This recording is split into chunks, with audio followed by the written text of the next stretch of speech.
야권이 준비하는 박근혜 대통령 탄핵 소추안에는 구체적으로 어떤 내용이 들어갈까요? 그리고 이 탄핵안이 국회를 통과한다면 헌법재판소에서 인용, 그러니까 최종 탄핵 결정이 날 가능성은 얼마나 될까요? 우리 헌정사상 단 한 번 있었던 헌재 대통령 탄핵 심판, 2004년 노무현 전 대통령 탄핵 소추 사건을 참고해 보겠습니다. 이 사건 심판 청구를 기각한다.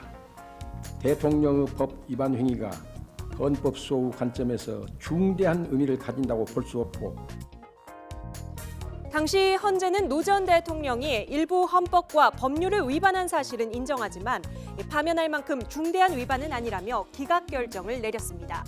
대통령을 탄핵할 만큼 중대한 법 위반 사례에 대해서는 이렇게 제시했는데요. 첫째, 대통령이 권한과 지위를 남용해 뇌물수수, 공금 횡령 등 부정부패를 저질렀을 경우. 둘째, 명백하게 국익을 해하는 활동을 했을 때. 셋째, 권한을 남용하여 국회 등 다른 헌법기관의 권한을 침해했을 경우. 넷째, 국가조직을 이용해 국민을 탄압하는 등 국민의 기본권을 침해했을 때. 마지막 다섯 번째는 국가조직을 이용해 부정선거를 하거나 선거 조작을 했을 때입니다.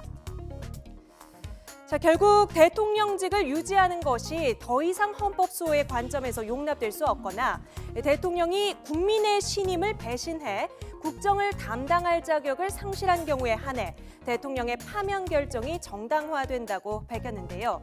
과거 박 대통령이 질타한 배신의 정치가 대통령의 탄핵 사유로 꼽힐 가능성이 무척 높습니다.